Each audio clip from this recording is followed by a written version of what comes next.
We look into everything. You don't have to worry about the trade deadline with him because he's out there and he's available. Yeah, we know. We know that.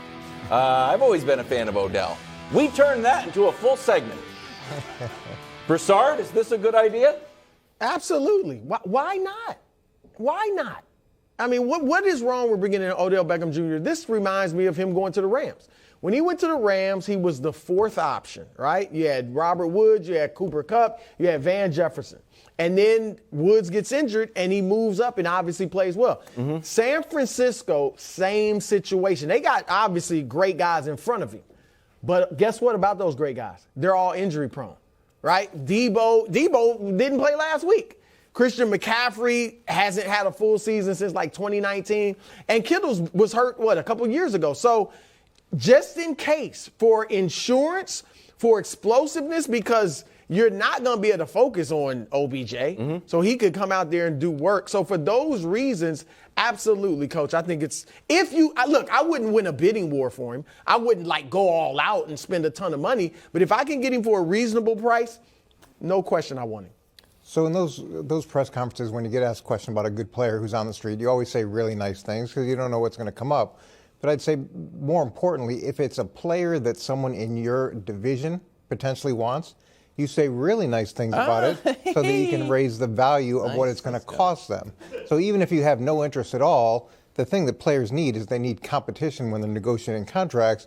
So if you're thinking about going to the Rams, of course we're interested. Of course we'd pay you a lot of money. Of course we do anything we could to get you just to raise that price for our competition because it doesn't hurt you at all to do that. In terms of him coming in as a player, you said they have a lot of injured players. Well, Odell's been injured. He's got a second injury to his ACL. He's turning 30 years old. And during the regular season for the Rams, he was productive. I'd say his greatest value, though, was during the playoffs. He was extremely productive there. And to wait as long as you possibly can with the injury, that to me is where a guy like Odell has the greatest value. Yeah, I wouldn't do it. What? I wouldn't do it for two reasons. One, the first reason is that I don't think Odell Beckham Jr. makes sense as a team's fifth option. And that's what he would be. I just don't. But he was fourth in L.A.? I felt yes, but he became the second option very quickly. When he signed, he was fourth, right? And by the way, his stock was an all-time low because of what happened in Cleveland. Then the day after he signed was when Robert Woods tore his knee. Then all of a sudden he's third, and then he becomes their second option. He is not jumping ahead of Debo, Christian McCaffrey, Ayuk, or Kittle. He's not.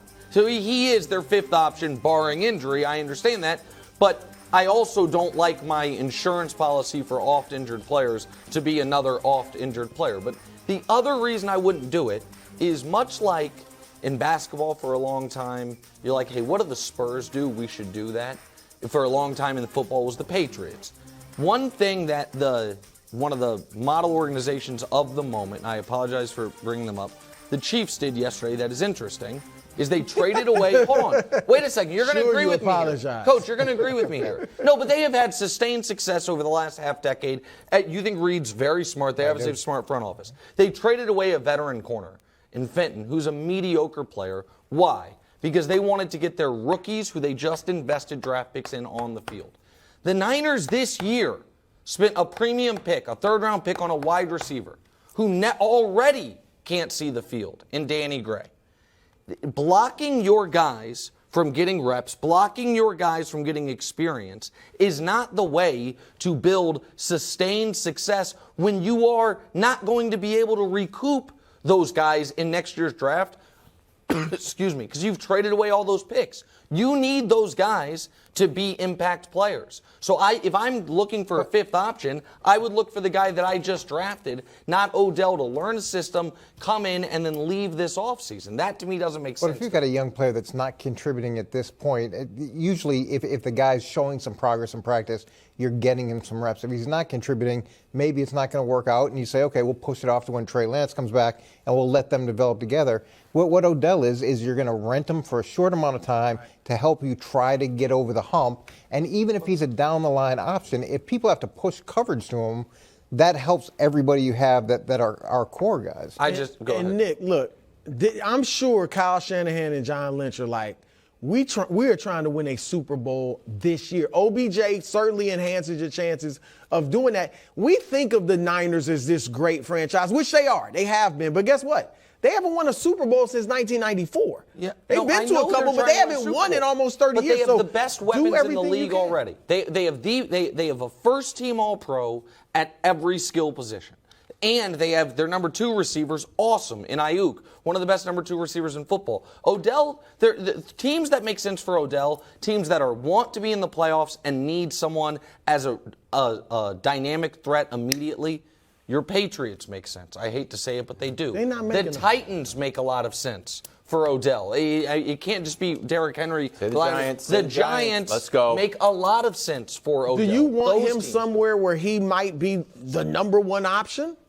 I think somewhere, I don't think it makes sense for him to go somewhere where he might get 0 targets in repeated weeks. And the Niners are that place. The Niners are not, Jimmy Garoppolo isn't exactly known for going through his progressions, guys. It's first read and go. Yeah. He's not going to be the first read on hardly anything. Just got to draw it up for Odell. Throw it to Odell. Okay, Jimmy's like, yeah, I got you. But there's a good chance that those first 2 or 3 options are not going to be playing in the game. So if then you can substitute in Odell for that player, then you've got a really good answer. Again, my issue would be how healthy is he, and how is he going to affect team chemistry, and what kind of deal is he looking for? If he's looking for a short-term deal where, similar to the Rams situation, he can come in, he can pop, he can show that he's healthy, he can make a difference, and then go get paid, he's going to want to go to a team that can win and is going to go deep into the playoffs. Coach, we were talking about off camera earlier this week about Kenny Golladay.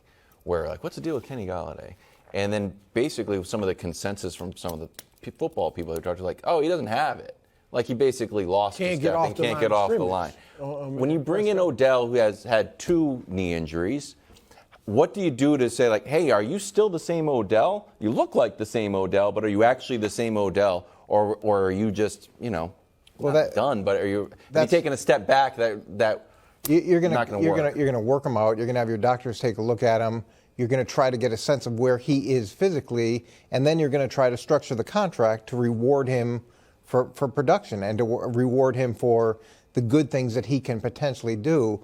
But I don't think that's the kind of contract that Odell's going to want. He's not going to necessarily want, I've got to chase all the money in this contract. Mm-hmm. But if you give him enough incentives to where if he comes in and he's the player you hope he is, and he's the player that he hopes he is, you're happy to pay the extra money for the production that he gives you, and then at least it mitigates your downside. I just don't think the other element of this is if the way you get him is an incentive-laden contract, in Odell, to his credit, and I've been an Odell defender and supporter for as long as we've known each other, last year was a perfect citizen with the Rams and was awesome in the playoff run. But if we all agree that when they're healthy, he would be their 5th option. Maybe you like him more than Ayuk. I don't at this point in his career. He'd be their 5th option at best 4th option. Having his money tied into how many targets he gets or how many catches he gets, how much yards, how much touchdowns, that seems like you are potentially setting yourself up for a tumultuous situation when you don't need to. The Niners are already trying to bring in and get involved in their offense a totally new player in McCaffrey that they're going to have to build a lot of the offense out for. To then, 3 weeks later, add another big personality that is not at a position of need just doesn't make sense. Can you really compare the personalities of Christian McCaffrey and Odell Beckham in terms of big personalities? No. When I say another big personality, I mean another big personality in the locker room, because I think the locker room has big personalities, which I don't think is a bad thing. And McCaffrey, a guy who's going to take a big chunk of the offense. I think that offense I think right now, Debo and Kittle and Ayuk are already going to see all of their opportunities decrease somewhat because McCaffrey might be the most talented player on their offense right now. So they bring him in. To bring in Odell, it just seems I don't see the need, and I see the downside to it, and it's temporary. I don't know. It just doesn't make if I were listing the teams that should go after Odell Beckham Jr., wouldn't the Niners be close to the bottom for everybody? Teams that need Odell Beckham Jr. We list them 1 through 32. Well, he's obviously not ready to go because if he was, we'd see a lot more of him out there. He'd be marketing.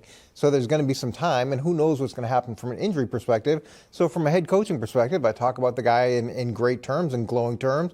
If he wants to go to the Rams, I raise his value that they have to pay him. And if we need him, at least maybe we have that option if one of my guys who historically gets hurt, gets hurt. Thanks for watching. Subscribe here to get more from the show and to check out clips from other shows on FS1.